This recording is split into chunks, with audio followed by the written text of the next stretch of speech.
एक साल की प्लानिंग, एक खराब प्रिंटर और एक कंप्यूटर वायरस जिसने चंद लम्हों में पूरे बांग्लादेश सरकार की नींद हराम कर दी।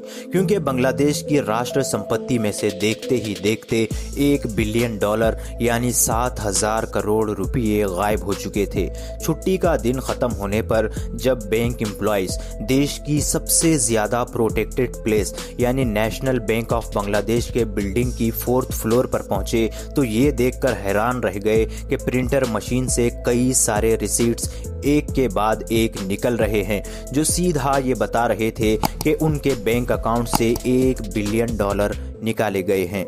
बैंक वालों के नाक के नीचे इतना सब कुछ हो गया जिसकी उन लोगों को कानों कान कोई खबर नहीं। लेकिन सवाल ये है कि इतनी बड़ी चोरी, वो भी इतने सिक्योर प्लेस पर, कैसे पॉसिबल हुई? ऐसी कौन सी गलती थी जिसकी वजह से बांग्लादेश गरीबी की चपेट में आ गया था? आइए जानते हैं इस पूरी कहानी को। दोस्तों, ये इंसिडेंट 2016 में पेश आया, लेकिन इस चोरी की प्लानिंग 2015 में ही शुरू हो चुकी थी। जैसे कि आप लोग जानते हैं, बांग्लादेश नेशनल बैंक अपना कुछ अमाउंट न्यूयॉर्क के फेडरल बैंक रिजर्व्स में रखता है, क्योंकि स्विस बैंक सिक्योरिटी होने की वजह से उनका पैसा वहां पर ज़्यादा सेफ रहता है और जो भी इंटरनेशनल ट्रांजैक्शंस उन लोगों को करनी होती है वो भी उसी बैंक की थ्रू की जाती हैं। यानी अगर बांग्लादेश सरकार किसी कंट्री को या एनजीओ या फिर कोई भी इंटरनेशनल ट्रांजैक्शंस करनी होती तो वो फेडरल बैंक को ईमेल के थ्रू पेमेंट्स प्रोसीड करने को कहती। इस तरह ये पूरा सिस्टम काम करता है।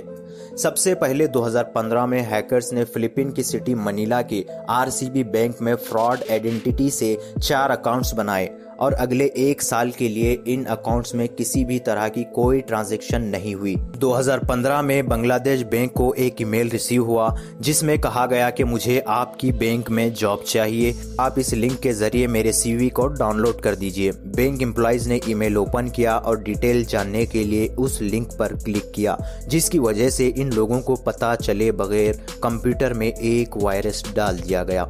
सभी काम हैकर्स के प्लान के मुताबिक चल रहा था।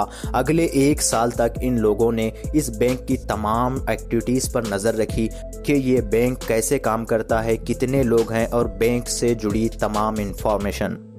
दोस्तों, इस बैंक में एक प्रिंटर भी था जिससे जो भी ट्रांजैक्शन वहां पर होती फौरन उसका प्रिंट आउट निकल आता, जिससे पता चल जाता कि उनका पैसा कहां पर खर्च हो रहा है। और यही प्रिंटर हैकर के रास्ते की रुकावट बन रहा था। फिर इन लोगों ने इस प्रिंटर मशीन को भी अपने कंट्रोल में ले लिया। मैनेजर ने जब देखा कि प्रिंटर बंद हो गया है तो उन लोगों ने समझा कि कोई टेक्निकल ग्लिच होगा और इसकी तरफ ज्यादा कोई तवज्जो भी नहीं दी गई। बहरहाल 1 साल तक इन लोगों की प्लानिंग चलती रही और 2016 में 4 फरवरी से लेकर 7 फरवरी तक इन हैकर्स को अपना काम पूरा करना था। ये 4 दिन यानी थर्सडे, फ्राइडे, सैटरडे और संडे इन लोगों ने बहुत ही प्लानिंग के साथ चूज किए थे, क्योंकि जुमा और हफ्ते के दिन बांग्लादेश में छुट्टी का दिन था और इतवार को न्यूयॉर्क में जुमा का दिन यानी छुट्टी का दिन आ चुका था। बैंक में कोई नहीं था। रात करीब 8 बजे के वक्त हैकर्स ने बांग्लादेश बैंक की तरफ से फेडरल बैंक ऑफ न्यूयॉर्क को एक मेल किया। उसमें कहा कि हमको हमारे पैसों में से $1 बिलियन की ट्रांजैक्शंस करनी है और हैकर्स ने 35 अकाउंट्स दे दिए जिसमें के पेमेंट्स करनी थी।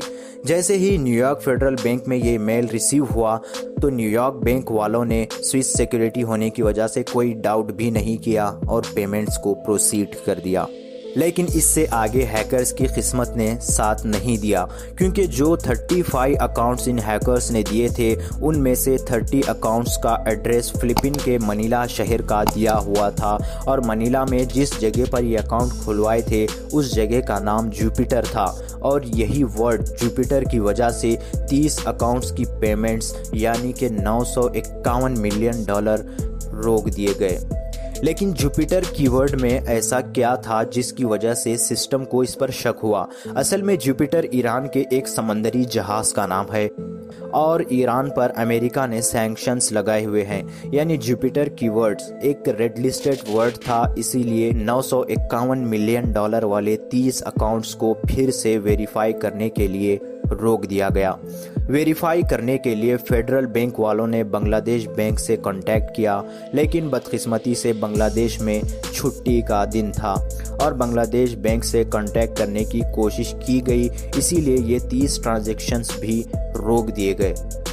अब बचे थे 5 अकाउंट्स जिसमें 101 मिलियन US$ ट्रांसफ़र हो रहे थे।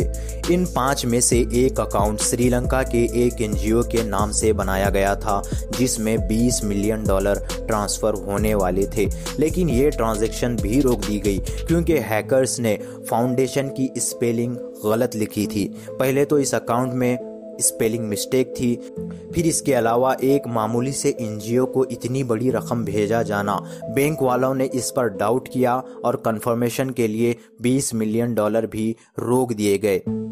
अब हैकर्स के पास 4 अकाउंट्स के थ्रू $81 मिलियन पहुंच चुके थे जिनको हैकर्स ने मनीला के एक बैंक से निकाल लिया, लेकिन ये चोरी अभी तक मुकम्मल नहीं हुई थी क्योंकि ये अमाउंट इतना बड़ा था कि ट्रेस होने का डर था। बहरहाल इन लोगों के पास इससे आगे का प्लान भी मौजूद था। इस सारे पैसे को इन लोगों ने कैसीनो में ले जाकर जुए के कॉइन से रिप्लेस करवा लिया। कैसीनो में पैसा आने का मतलब था कि अब इसको ट्रेस करना इम्पॉसिबल है। फाइनली जब संडे को बांग्लादेश का ये बैंक खुला, अभी तक इन लोगों को कोई खबर नहीं कि यहाँ पर क्या कुछ हो चुका है। बैंक वालों ने देखा कि प्रिंटर तो अभी तक बंद पड़ा है, तब उन्होंने टेक्नीशियन को बुलाकर प्रिंटर ठीक करवाया, लेकिन जैसे ही प्रिंटर ठीक हुआ एक साथ कई सारे रिसीट प्रिंट होकर निकलने लगे, जिसे देखकर मानो बैंक वालों के पैरों तले जमीन खिसक गई हो।